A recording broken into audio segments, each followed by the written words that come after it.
For those of us who've noticed that people who've taken the mRNA vax and boosters seem different psychologically. Yeah. We're not imagining that.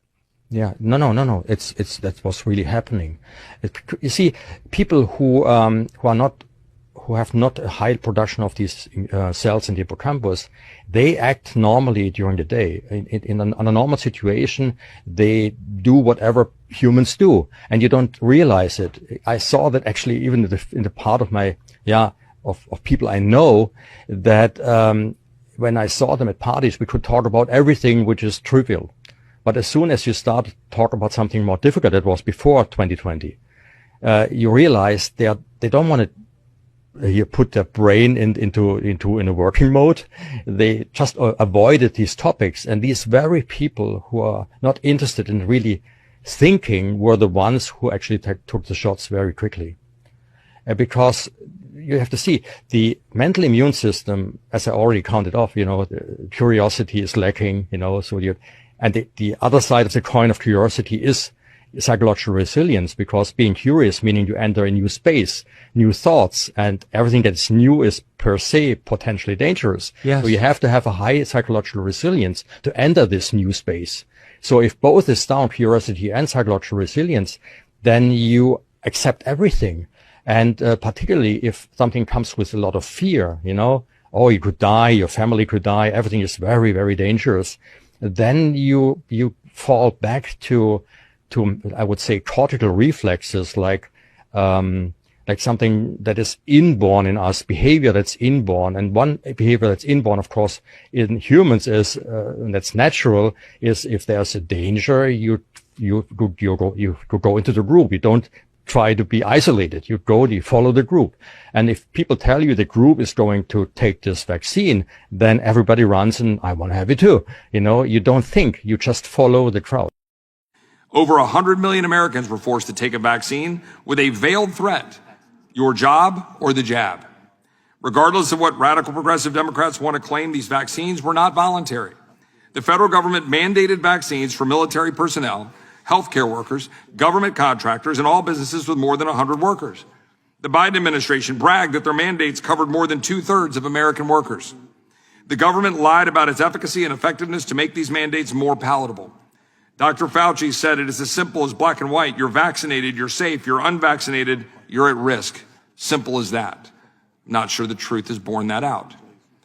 Former CDC Director Rochelle Walensky said the following: our data from the CDC today suggests that vaccinated people do not carry the virus, don't get sick. They teased the prospect of freedom if we would just suck it up and do what they said. How did that work out?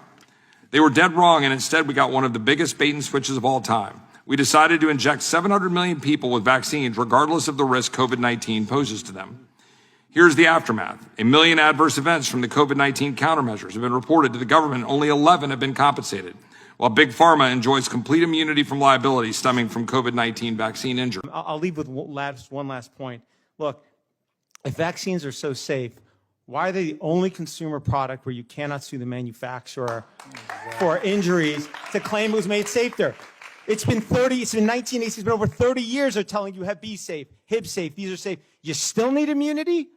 Okay, let me tell you my definition of vaccine, Senator. It's a product that causes so much injury that it has to have liability for the injuries that it's causing, immunity for the injuries that it's causing. That's what a vaccine is.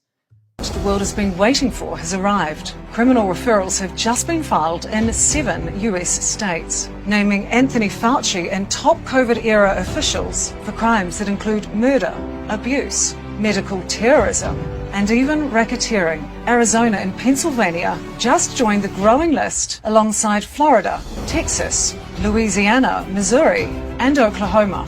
Formal criminal referral requests have now been submitted to state attorneys general, calling for full investigation into the people who designed, enforced, and profited from pandemic policies that destroyed lives. So who's named? Fauci, Briggs, Collins, Walensky, Redfield, Otez, and yes, Daszak, Barek, and others connected to gain-of-function research. So what for?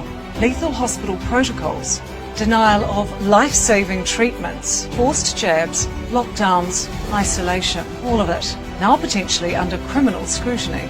This isn't fringe anymore. The Vyers Law Group, backed by former federal agents and over 80 families, is leading a national movement for justice. This may be the beginning of long overdue accountability for crimes against humanity. The silence is over.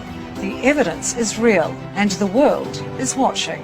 Let's make this go viral together before the algorithms capture this. It's time to speak out and spread the word. And for everyone that's been waiting, justice is coming. Please follow me for further updates and breaking news. Remember, together we're powerful in numbers.